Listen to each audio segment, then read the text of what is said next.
he mentions Megan, she's got a kid, and he's a 39-year-old homeless person if he didn't live here. He is a fentanyl addiction away from making Dylan and I our lives hell in Los Angeles. Yeah, honestly. totally, yeah. A concrete puncher. Oh, my John? God, yeah. Is that John. you? Oh, my God, Dylan, that's John.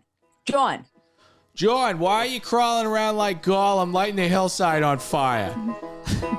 There's a lot of stuff on TV, but not all of it's good. In fact, a lot of it's bad TV.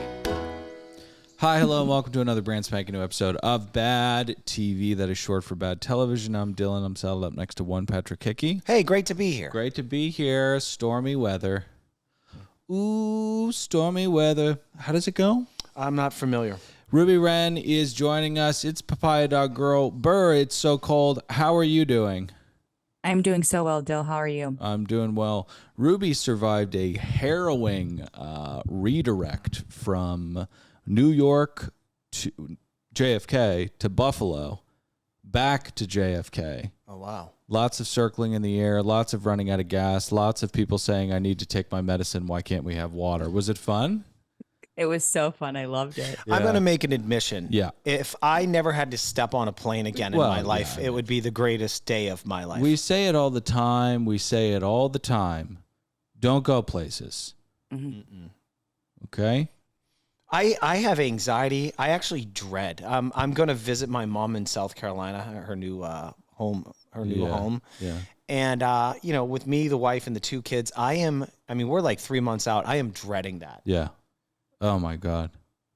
Well, you could be like our dad when we would travel, but when our parents got divorced, then it was just our dad who would take us back, and he would just take the window seat, pass the fuck out, and Dylan and I got to fend for ourselves in the entire plane for 5 hours. We charmed the pants off those people. We got pins from everybody. Everybody. We met. Free ice cream. I mean, they knew that we were, Children. We were neglected children. I mean, we were children of divorce. And they knew. Wait, but your dad was on the plane? Oh, Patrick, he was asleep in the window seat. How about this one? My mom put me on a plane. And we'll talk about 90 Days. Yeah, we'll get there in a shortly. second.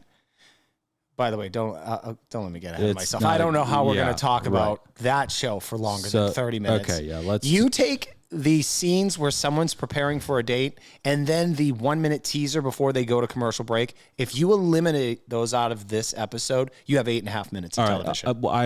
Okay. I don't want to get cheesed, but I'm going to get cheesed when we talk about this show because I think that it is a close to criminal act that this show does sometimes, where it just throws out shit. And sometimes it's 2 hours. Well, this one isn't, and that's this why one I think isn't. we can But hang anyways, we got to talk way, about planes. Yeah, well, I was going to say, I am not lobbying for a longer episode. God, no. How could you? But there should be more substance. How dare you? Okay, How could you? When I was 6 years old, my mom, put me on a plane to see a man that I hadn't seen in 3 years, my father, Hey, Dad. to Phoenix, Arizona, by myself. Yeah. 6 years old, on a plane by myself. So I start looking out the window and I see, you wouldn't know it, the plane, the little flappers near the wings, they go up and down. I said, in a panic at 6 years old, I yelled out, the plane is falling apart. Right. And I believe they called them stewardesses back then. Right. She told me to shut up. Yeah. Oh. And you get a lot of grit that way. And that's why you've got so much grit. That's it. Yep. No, that was it for me, actually. Yeah. It was the end of the sentence. Yeah, no, children on airplanes, it's akin to, you see like homeless people with dogs.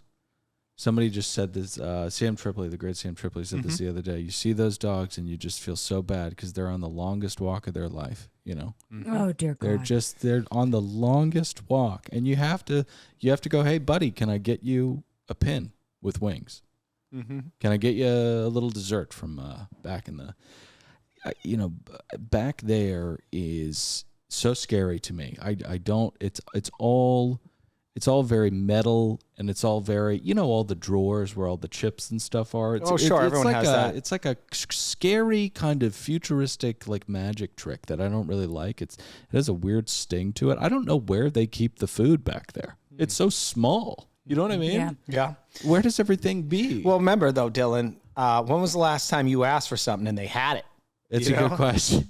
Yeah. Hey, I'll take the turkey with provolone cheese. Oh, you don't have that. I guess I'll starve for 5.5 hours. Should have ate at McDonald's before I got on the goddamn plane. Yeah. Just be like Ruby and bring on, roast chicken.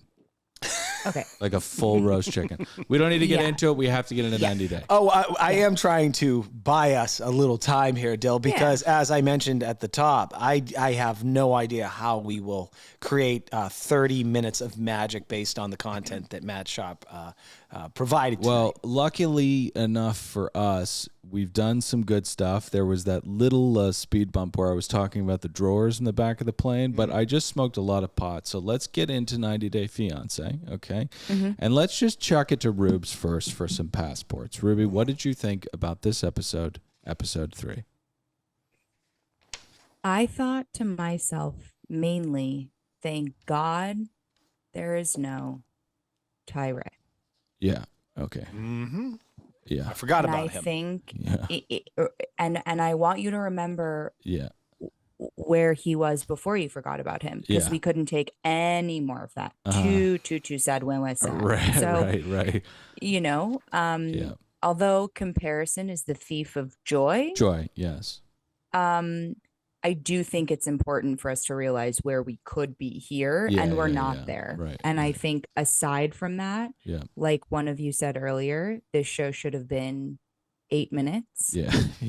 It was not. No. And that's okay because these people are loons. And I like to be reminded that they exist. I really do. I think it's refreshing. Important.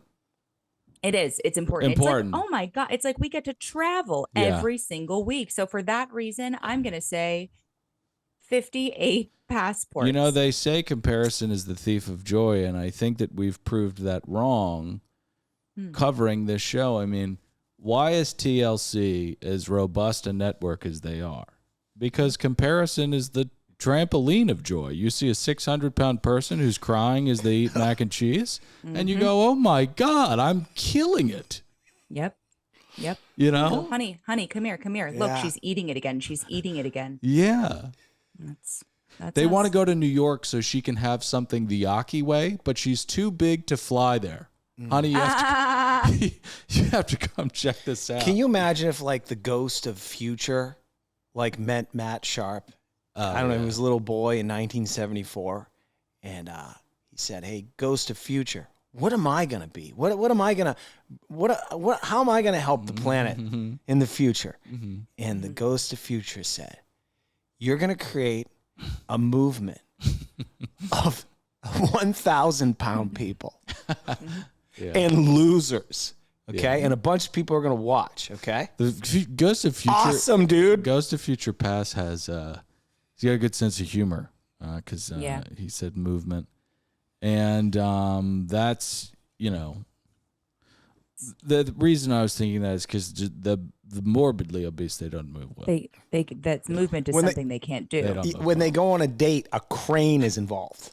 And we should say, we all have hearts, and we very sad when we see. We very sad. Like, it breaks my fucking heart, and I do think that there's an issue in this society where, why is it okay to go to a fat person and go, oh, you just don't have any free will. You don't have an addiction or anything. It's just get in the gym. Yet, if you say that to a fucking filthy drunk, people are like, hey, take it easy. That's a disease. Right. We are plying people with high fructose danger, and they're yummed up and addicted to it. It's heartbreaking. There was this guy, I think his name might have been Artie. This was in the 80s. He was the first. And we'll get into the show. He was the first person I saw He was like 800 pounds. He's morbidly obese. Yeah.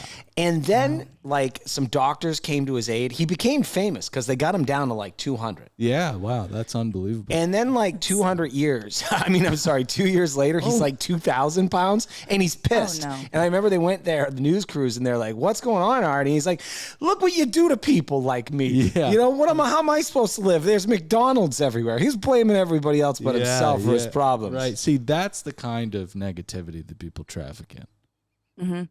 Why can't we go up to anorexic people and say, fucking eat something? Yeah, you know? yeah, exactly. Seriously, that's right. unbelievably unacceptable. Yeah. But like saying get in the gym. Yeah, yeah, There's yeah. a show called The Biggest Loser where Jillian Michaels literally bullies people into Yeah. the Rube, sometimes you do need a little grit. Right? Yeah, most of the time. Time not for an that ad good, break. so. Kidding. Let's get into our pots and thoughts. Here's my passports. And here are yours. All right. This is what I'm going to do. Uh-huh. There was a segment in the show where Chantel and her Posse. are headed to go see Greek salad. And it's going to be a 4-hour ride. Yeah. And Little olive. and little they're- feta. oh, yes. Little tomato. And don't forget the cucumber, Dylan. Yeah. Or the And- red onion. Yeah, yum, yum. And when I was watching the footage of them in that car,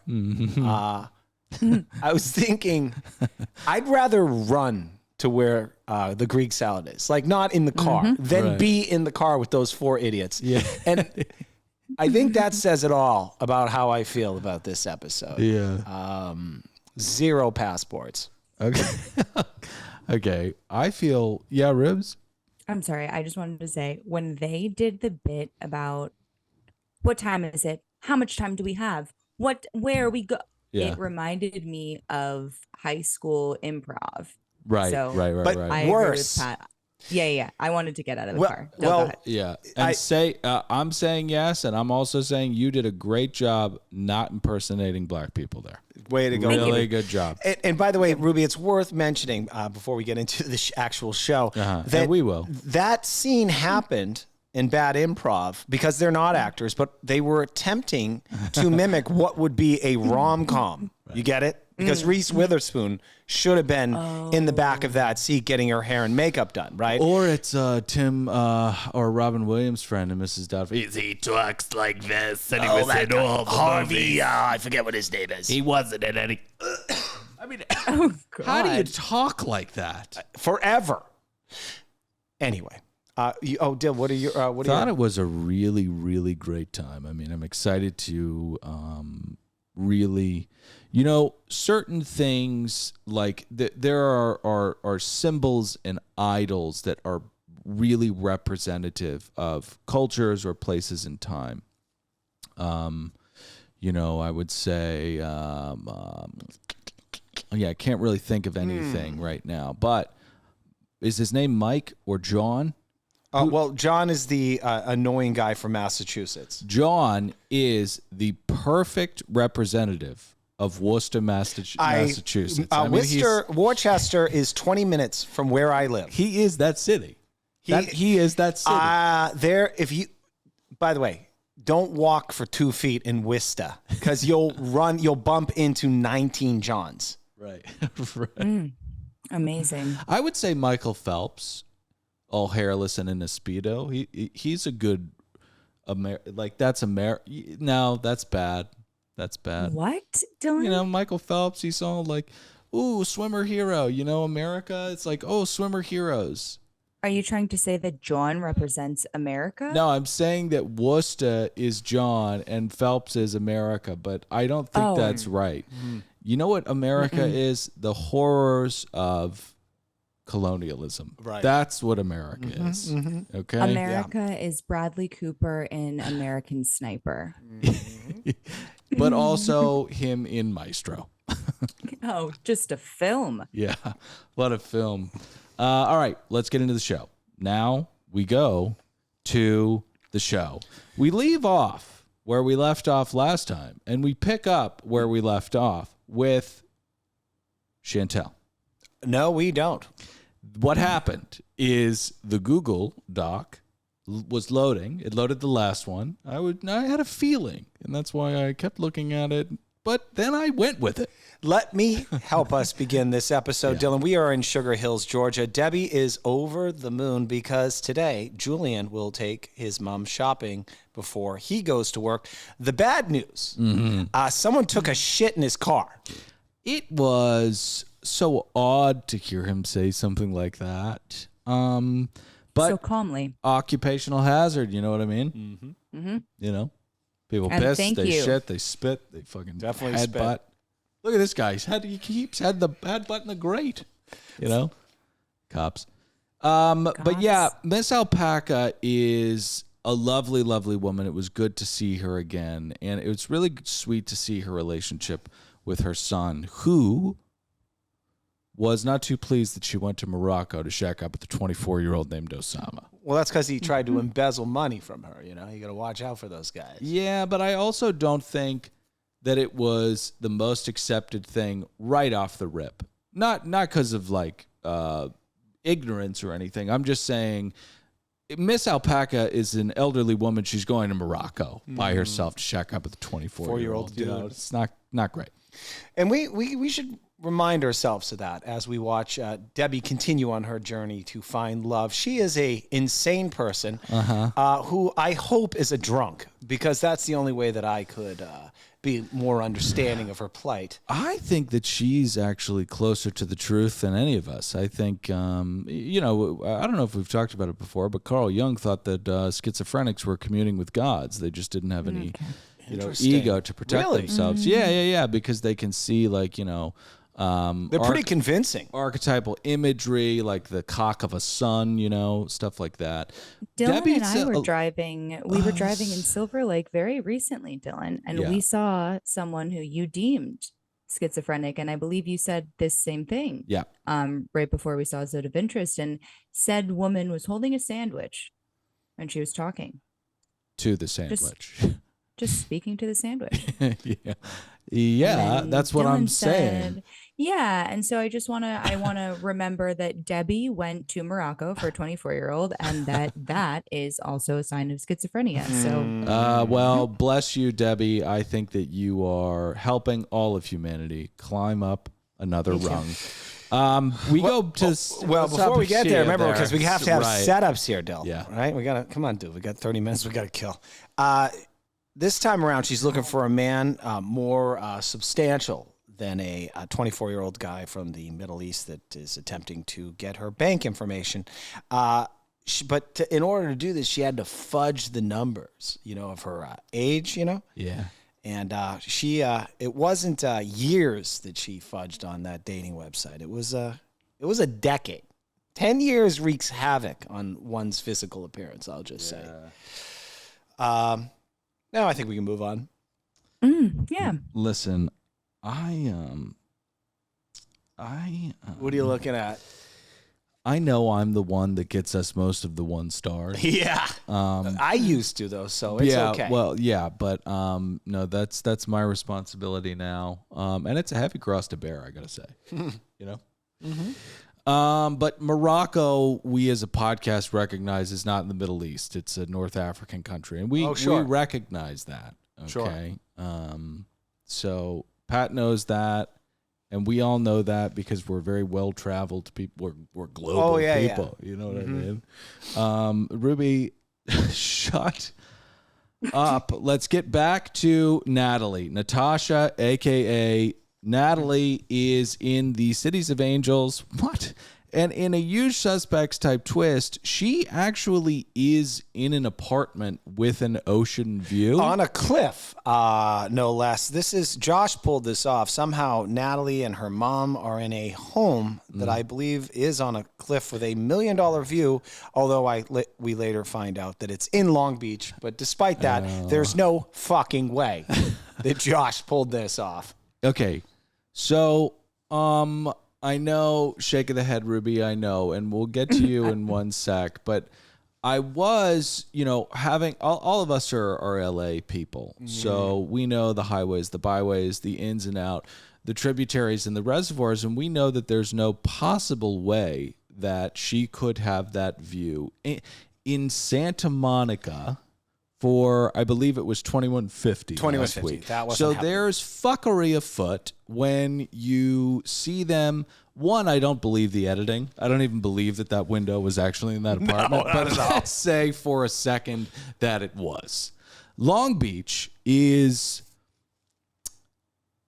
one, not Los Angeles, and two, while it has its microbrews and it's cute and whatnot, there is certain horror that goes on there, made famous by Snoop Doggy Dogg and most recently Vince Staples in his hit North North. It has more crime than 92% of the country. Yeah, and also I believe later on in the episode they attend a nice restaurant. I think it was called Jonah's Kitchen and Bar. Yeah. And I'll just say this: the makeup of Long Beach is mostly middle-aged white males on skateboards with dicky shorts and white tube socks up to their knees. Yeah, it's like if San Diego actually had character. Yeah. Mm-hmm. Well, anyway, he pulled it off. Now, I'm going to say something really inappropriate here, and hopefully the audience sticks with me. Natalie's mom, forgive me, what's her name? Do we know? Ruby, what's her name? Nadia. Nadia. She's focusing on those goddamn wind chimes that I think Josh bought for their new home. Yeah. She's looking pretty creepy. She looks like the first person that would turn into a cannibal if we were all trapped on an island, you know? Oh, my She's God, got those eyes. Patrick. Why are you talking about a fucking war refugee like that? I think that she looks like a person that if I walked into a room and she was like, come, I will heal you. You would. I'd be like, okay. Yeah. Yeah. I mean, or you will beeline. hex me. Yeah. Yeah. She's the kind of woman that would fix your joints or put you in a predicament where you needed an exorcism. And you could not find her after you saw her that one day. It's almost as if she didn't exist. Wow. Yeah. So they go to this restaurant, and it should be said that he found out a way to fudge this, put in a lump sum, then he doesn't have to be guarantor. I don't know where the money coming from. Yeah, that all makes sense. No guarantor. Both people are Ukrainian refugees. Ocean view. It's all making perfect sense. Well, he says that he put down more. Right. And what would be required in this situation, I believe, is $14,000. well, is all. So Right. If Josh had that lying around, Josh should have at least called the Uber for them from the airport. Right. Okay, yeah. you know what I mean? At the very least. Well, that comes the up Uber. later. You know. She still got stuck in her craw. You know? Yeah, so we boy, does it. hey, y'all. Even if Long Beach has a crime rate that's higher than 92% of the country, it's much better than the Ukraine. Right now, I'm just saying this is a really welcome sight, and it's actually really heartwarming. Despite all the fuckery afoot, all the lies and, this poor woman being completely deceived by this scumbag, to see the two of them in this place, given what's going on, was actually kind of beautiful. I don't want to give TLC that kind of credit. I don't think they meant to do that, but I agree, though. Yeah, I agree. it's either a Long Beach, or you could be stabbed, or you could be in a place that looks like an asteroid hit it. right. Godzilla did DDR. Yeah. You know, Rubes, I saw your joke this week on Conspiracy Social Club. Oh, that's great, Dale. Good. Thank you. So, we get to dinner and we meet with Mom for the first time. Yeah. What's this guy's name? Josh? Yeah, Josh. Josh and Mom. This is a big moment because, if you're really into a girl, like Josh is definitely into Natalie, you're like, boy, I got to make a good impression here, you know? Right, yeah. But no, he treats her like he's having to sit through a dinner with the mother of somebody he's banging. Did that make sense? Oh, yeah. Yeah. Well, he does, though. He's doing a pretty good job here because you got keep the heat off yourself, Josh. You don't want her digging, going, what kind of business are you in? And then he has to say it's the porn biz or whatever. That's a professional tip from somebody who's been in the trenches. Don't get the heat on you. Keep it off you. Keep the questions going the other direction.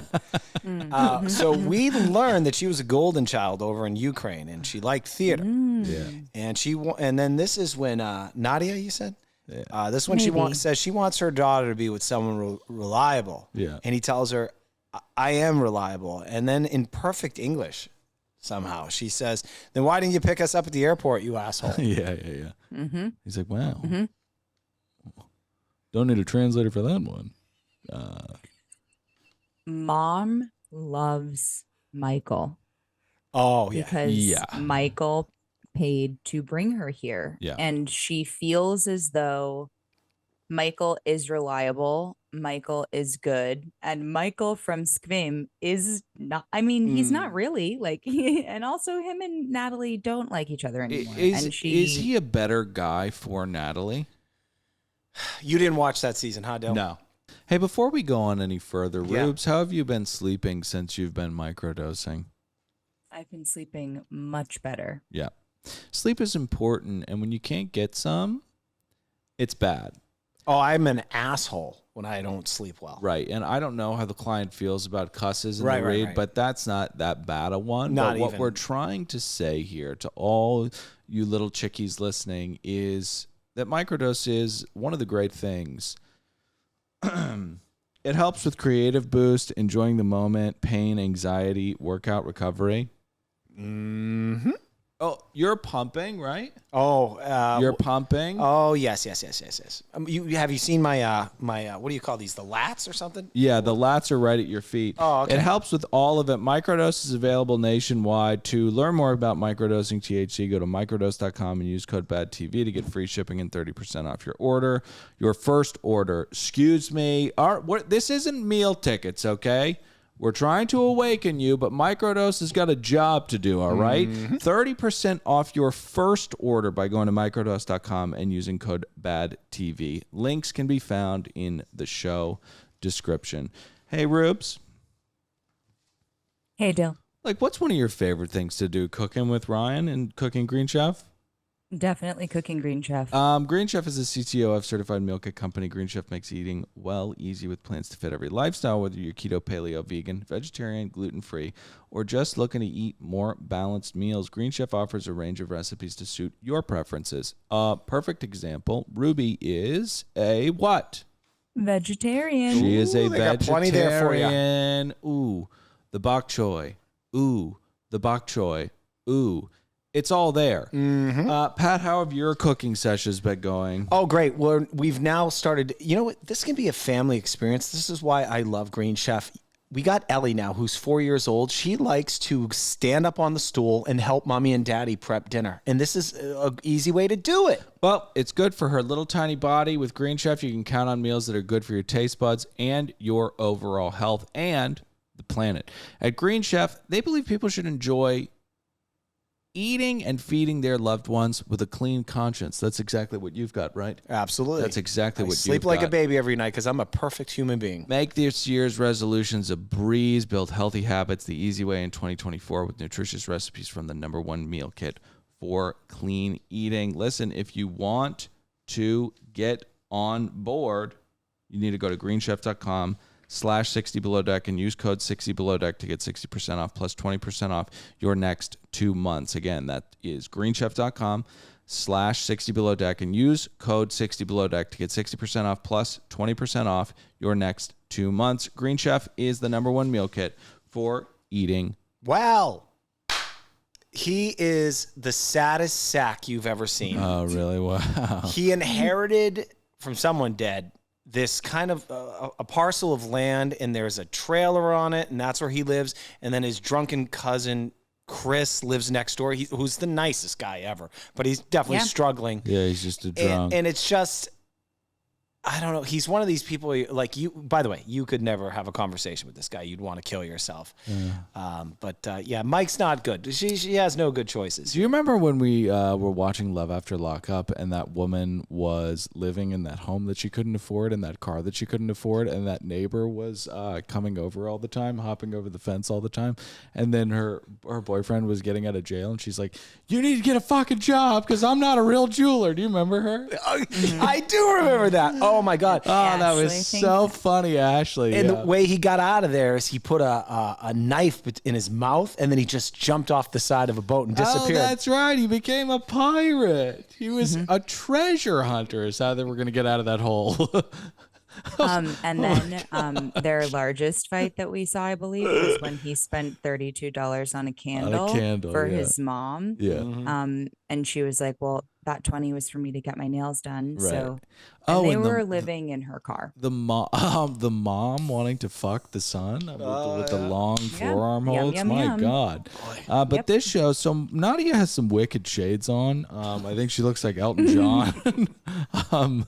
But other than that, I'd like to move on. So treatment is in session. Jean Shorts is getting his neck meat ripped to pieces, and we discover that this is John, 39, Worcester, Mass. Yeah. And he says, look, where I'm from, I'm a dick and I have an unhealthy relationship with the bottle. Yeah. And I've been partying a lot. You know? He goes, "Listen, I never been engaged in nothing, but like I used to fucking blow the back out of it. I mean, you wouldn't believe the amount of cocaine. Was that good, Boston? Decent. Okay. Yeah, it's pretty good. So, so he's, dare I say, Gross.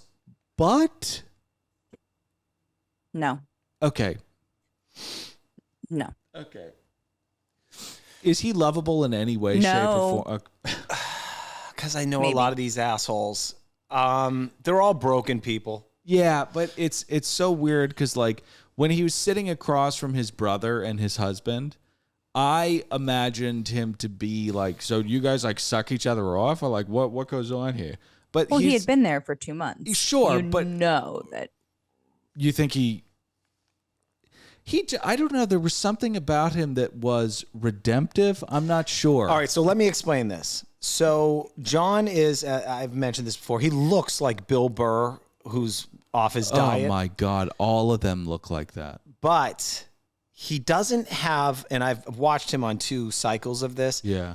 He doesn't have the wit of a Massachusetts person, but he has the energy of it. He has the delivery of someone that's going to say something really funny and you're captivated. Right.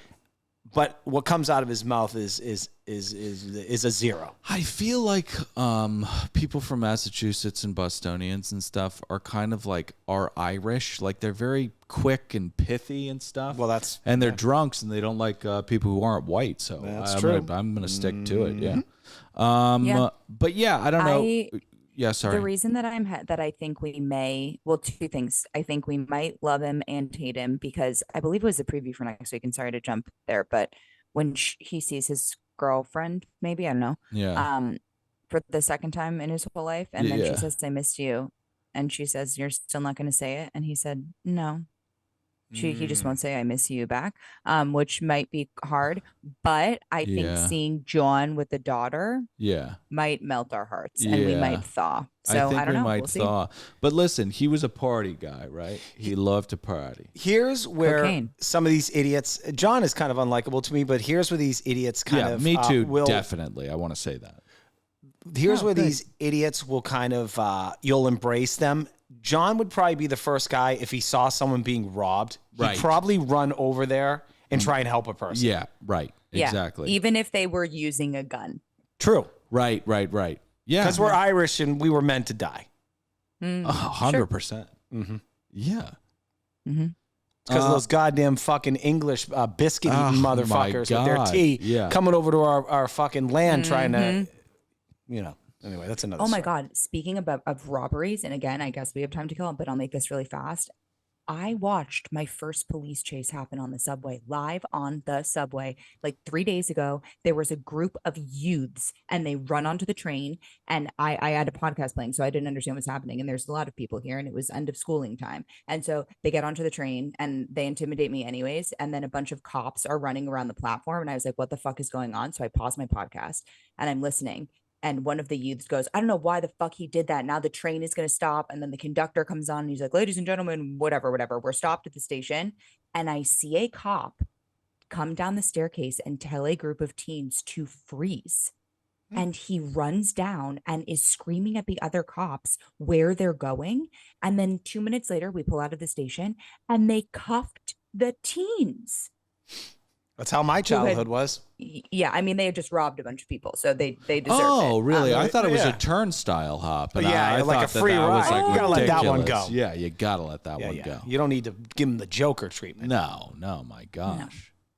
But it was, I mean, it was like live action. I'm surprised you don't see more of that living in New York. Yeah. I actually heard that New York City's kind of cleaned up its act a little bit. Is there any truth to that? No. Yeah. Okay. No, I don't think so. That's why I got to stop watching So, CNN. John was John was a party guy, and he loved partying because his brother was a good wingman, Yeah, he and paid for all this shit. paid for everything, which is a disgusting thing to say. But it all came to a screeching halt because of that bitch Tice. His words, not mine. Yeah. She is a Spicy Latina. Who was not putting up with their shit anymore. And sometimes men need this. They need a woman to come along and show them how dumb they are.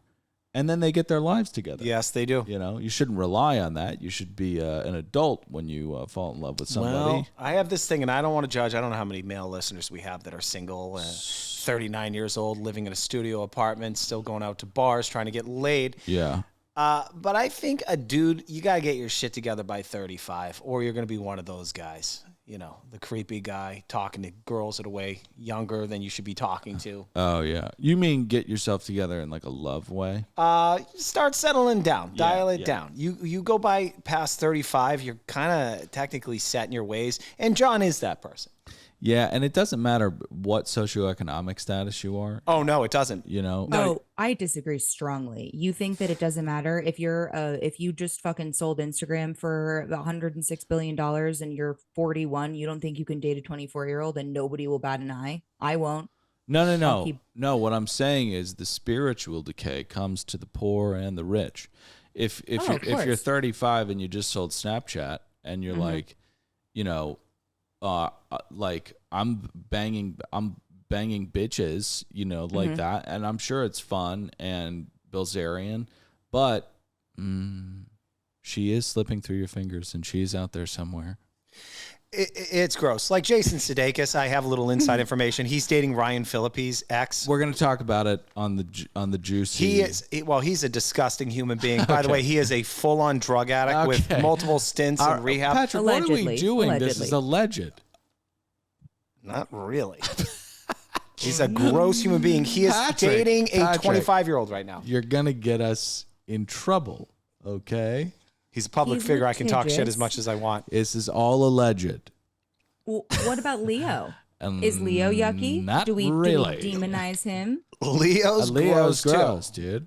He better But, cool like- it. I mean, he better cool it. Leo, Because, like, we know you're listening. I bet Leo listens. There's this interview with He's a patron. some famed $5 though. Bump it up. He's doing an interview with this famed like movie critic or something like that, and he's sitting next to the woman who just won the Globe for Killers of the Flower Moon, and he goes, "You're 49 years old," and he goes, "Wow," and he goes, "What do you want to do before you're 50?" And I don't know if this is just the way that I think about him or if he was actually thinking this, but you know, you obviously go to like running through 15 more models, you know, and he's like, I just want to make one more movie. It's like, no, Leo, that's not what you want to do. You want to fuck children. Fucking loser. Like you want to do like someone from a country you've never been to before. How did Epstein not get him on that island? I've heard, well, Leo's careful. I've heard that Leo likes to put headphones on, play heavy metal, and bang away. That's Really? what I've heard. Yeah. Wow. Leo He's just like John. Leo is he's a real fascinating character. Listen, I love his work. I think he's such a talented actor. And he's doing a lot for the climate, and that's important. I think that's his get out of creepy pass. Hey, look at me over here. No. Listen, it's creepy, but he is Leo. But Leo should find in a mall soon. Find in a mall. Yep. Right? Clooney should be calling him. Hey, come on, find in a mall. Okay. Anyway, wrap up this storyline. He's now an uncle. That's slowed him down, and now, after being a male whore in Vegas for like a couple months, he found a girl named Megan who hit him up in his DMs. Yeah. And then he tells us they just clicked together. He visited her in Texas, and they spent the entire time coming. Yeah, he's like, we've established a really deep connection. She made me come like 40 times. So let's get back to the wild and wonderful world of Crete, home of the gods. Last evening, Chantel met Giannis, a soccer player who is not employed as a soccer player. Mooney and Desiree are jacked up about it. They're wondering whether or not Giannis is the real deal, a.k.a. the Greek salad. Destiny would go a step further. She says, I don't think he's a Greek salad. I think he's a Greek Zeus. Which is, if you're keeping score, redundant. But no big deal. Not at all. Not at all. Chantel starts off this segment by saying that, she regales of her electric night meeting Giannis. Yeah. And now he's on her roster. And, of course, to celebrate this, they twerk. It's ritual. Like, I don't know if Ruby and Dill know this, but I heard it's... It came from the ancient Mayans. That's how they celebrated. Whenever they'd, do a human sacrifice, everyone would, of course, twerk. And then the Spaniards showed up and slaughtered them. No, I had heard a different history. I thought it came from Oxford. Rubes? I was going to say, and again, this is a complimentary comment about a woman's body. Her breasts are unbelievably big, and they both welcome and scare me. They make me hurt on behalf of her back, right, but they are there, and she's hot. So do it. They're a lot, it's kind of like nope, I'm not gonna do that. You can probably, because she would love it. No, well, okay, well, this is what I was going to do. I was going to equate them to a waterbed. Okay. And how waterbeds are very welcoming. And so I had that part in my brain because you said scare and welcome. And so I was thinking about what the scary part would be. And I was thinking, like, is it bad for your back? No, that's not really scary. And so suffocation. I was like trying to go through them, but it's really just a textural I had a waterbed. Yeah. I had a waterbed. Yeah. You always had to be concerned if you went into deep sleep, you'd roll off into a corner. You could suffocate. And that's what those breasts could do to you, conceivably. Hey, guys, thank you so fucking much for the help. Now, the twerk team believe that Giannis is, in fact, the Greek salad. And can I just say this? This particular scene was absolutely so contrived that it annoyed the hell out of me to no end. She says at the tail end of this, as they wrap up and do a 1-minute teaser for what we're about to see in the next segment, that she says it will be an adventure and he could be the love of her life. Yeah. Yeah. Yeah. So I can't think of more supportive friends. And when you have friends like this, they have support for you because, one, they love you to the ends of the earth. Or two, they are not going to make less than the most of this television opportunity. And that's exactly what she's got on her hands here. You know. So let's get ready for a date with Russ and Alpaca. Russ is not starting out strong. He's taking her to mini golf. She had liked that. Well, yeah, you did. You liked Monster Golf. Did you like Monster What were they Golf? supposed to do, Dylan? Go to a restaurant where they serve teriyaki salmon or something. No, Dill. This is called an easy out. Okay? You don't know what's showing up there. You've never met this person. Well, I'll tell you what did show up. A 67-year-old disco ball who is really into alpacas. Now I'm going to go on a little harder. So, Ruby, you tell me if I'm going too hard. Sure. Oh, no. As she preps for the date, she says that eventually everyone's looks fade. And then some of us also look like we have third-degree burns above our eyelids. She looked like E.T. in Elliot's closet when he dressed like Miss Piggy. Huh? I'd be completely disappointed. You know, Russ, you are a gentleman. We have not had content for the uncensored tier in a while. And that's because we've been on good behavior. And I do feel bad. But they also, get access to the meetups. We'll see you guys on Tuesday at 5 o'clock. I haven't talked to you about that yet, but we'll talk about it. That is going to need to be bleeped in a major way, just because it's so out of pocket. But you know what I keep thinking about, like, multiple times when I watch this show, this episode specifically, and mainly surrounding Debbie? What if the Taliban were watching this? Like, what would they think about? Like, I'm trying to think of the person that is furthest from her watching her exist. Would be fucking mind blowing. Right. So you're talking about like someone down on their luck in Yemen, looking at. I think they'd have a lot of hope for their future. Honestly. Oh, you think? Yeah. Like, I think we could take these people out. They're taking themselves out. Look at her. That's true. She Good just point, said, Pat. he's like, hey, Muhammad, get over here. She just said for a date she wanted a romantic dinner. And she's concerned that she might intimidate him with her looks. Right. Yeah. We're going to slaughter these people. Spoiler alerts. You're not. And it sucks. No, it doesn't. But it doesn't. But it's like, no, you don't win. You can't win. Stop. You can't. Stop. It's so sad. There's that Shane Gillis bit where he's talking about how the whole Iraq war is on the internet, and it's just people in fucking pajamas shooting guns, flip-flops that take a lot of training, and when they blow something up, they're all cheering. And when we go in there, we just silence death across a land, and then we fly with. There's just don't fight. I love the American military. We don't need. Hey, we're not getting into politics here. No. And I should say, don't fight. What do you want them to do when we come into their land and try to fucking regime change them? Okay, they're gonna fight. I think we've learned a lot from that. Yeah. All right, back to the show. Anyway. Can we talk about this golf place for a moment? Okay. It's a golf place / arcade, Dylan. Yeah. And Russ says he's a fan of the venue. He comes here every Thursday. Okay. Hope that was lie, right? Hope that was lie. Ruby, I don't know Dylan. how you're not with me on this. Not only is this place yucky, it gets me thinking about the people, the purveyors of the experience.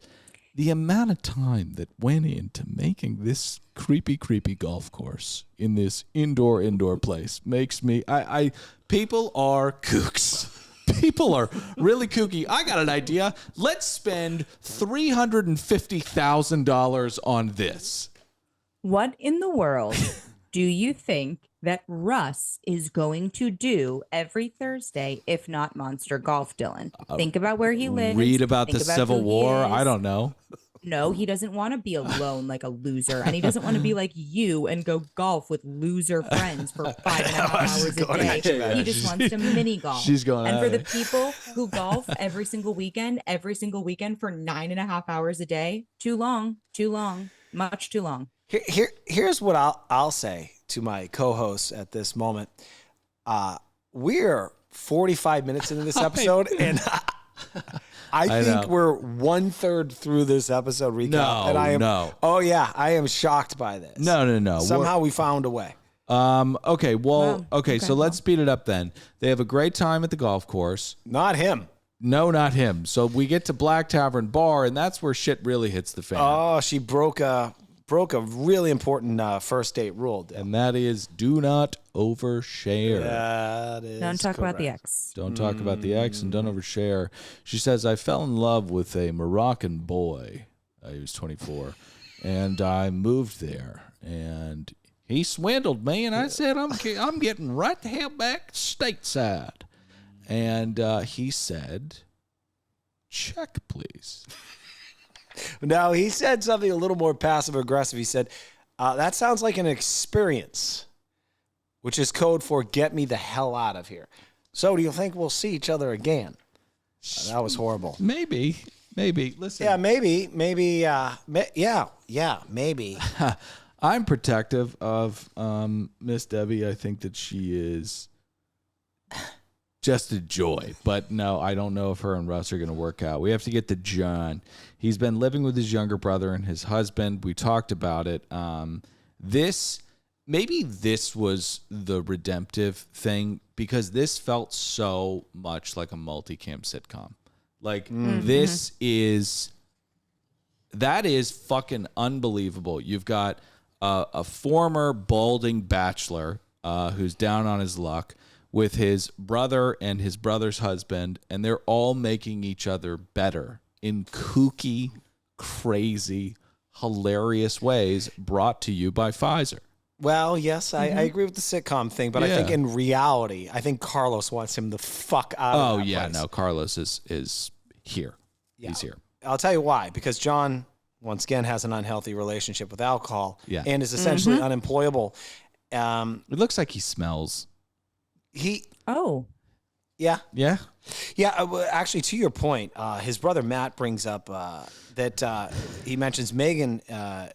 She's got a kid, and he's a 39-year-old homeless person. If he didn't live here, he is a fentanyl addiction away from making Dylan and I our lives hell in Los Angeles. Yeah, Honestly. totally, yeah. A concrete puncher. Oh, my John? God, yeah. is that John. you? Oh my God, Dylan, that's John. John. John, why are you crawling around like Gollum lighting the hillside on fire?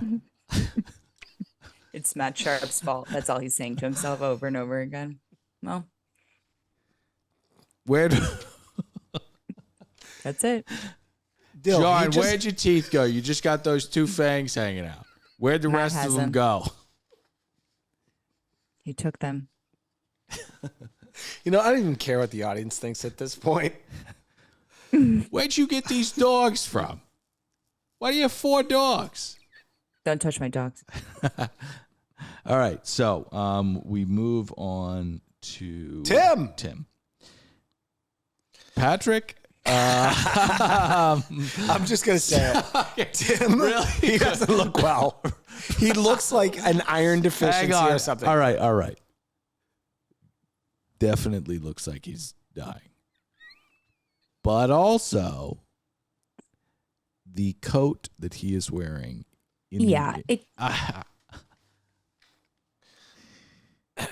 Help yourself, Tim. We can't help you, so you have to help yourself. Yeah. I like Tim. I want him to be happy. Me too. I want Tim to be happy too. And also this croquet date I thought was so weird. But also I love his modus operandi. He's like, listen, whether he's a closeted gay man or not, I want to take this slow. I'm looking for eternal love. I'm not here to just putz around, Oh, yes. Spicy Latina, I know you want to make out, but are you here for this heart? Says Tim. And then he falls over. Here's my issue is with Veronica, his bestie. She's what I call an enabler, You call her that? Yeah, because she should say, Tim, I know we were together for 7 years, but we had sex twice during that period, and both times you went to the corner and threw up. You're a closeted gay man. Yep. His ex on 90 Day Fiance is like absolutely gorgeous. Oh yeah, And I remember her. he like wouldn't he was just like, I don't really think that last night we didn't really have time, so we went to bed. And then it goes to her OTF and she's like, he does not like to touch me. I don't know why. Spicy Latino. Well, we know why. We all He's know why. patient. He's Southern. He's Southern. Yes. Mm-hmm. Tim, I have to ask you something. Why? How come you cry every time? Why? How come you cry every time? Listen, at least he's not Gino. Stomach flu. Gino's like, I mean, Gino's like, and then he's I like, don't have the tools. and then he's like the proper equipment. he's like, take that hat off and piss on me. And she's like, oh my God, I cannot wait. Wow. We actually have so weird. Okay, so when he brings up, name 5 things that you need, and we only get to one, which is affection, and she starts, talking about how cuddling and kissing, spicy Latina, that's what we do. And how about a kiss? You would have thought that she offered to give him gonorrhea. His response was so fast and definitive. He's looking for fucking love. Right. But he's from the South. That coat was quite gay. That was a gay coat. Yeah. And fashion is fashion, but gay men are gay. Yeah. Uh-huh. And it's like the kind of coat that like you either see on a gay man or like Russell Westbrook after a game. Oh, sure. Yeah. But Tim's not Russell Westbrook. Yeah, and that's an important thing to note is that Tim is not Russell Westbrook. Yeah. Yeah. So, And I think that we may have an episode title, but we have to move on to the car ride 4 hours to Giannis's hometown. I'm trying to think of the equivalent of that from Los Angeles. So, well, it's almost San Francisco, Del. Yeah, it's almost San Francisco. San Francisco's like 7. Isn't it Vegas? Isn't Vegas 4 hours from you guys? Yeah, that's it. You know what? You nailed it. Yeah, that's the Vegas equivalent. is 4 hours. But people always say Vegas is 4 hours, and I'm 4 hours and 37 minutes into it, and I'm like, guys, what are we talking about here? Well, it's going there, not coming back. Coming back, you're absolutely fucked. Mm-hmm. I'm getting to an age where I get that it's fun and stuff, but just get me on a plane. Get me on a plane and get me there. Vegas is another place. If I never have to see that place again, it'll be the happiest day I've ever had. You don't like gambling. Right. You don't like sad people. You don't like Dill, the last time we were there, we walked through whatever casino we were staying at. There was a 24-year-old girl dancing in the middle of a blackjack table on top of it. And she didn't look happy. No one was paying attention. It's very difficult to not look happy when you're dancing. It's a little bit like Tim when Veronica tries to get him to kind of like dance with her, and he, much like John McCain, can't get his hands above his shoulders because he's not feeling the groove and also because he's dying. But anyway, so we're in the car with the squad and 1900 hours. I have an idea. Let's say see you at 2000 hours, right? Well, we'll see you at 2000 hours. That would be a simple way to kind of work this all out. But no, we're in a rom-com, Dill. Yeah. And it may turn into a fairy tale per Chantel.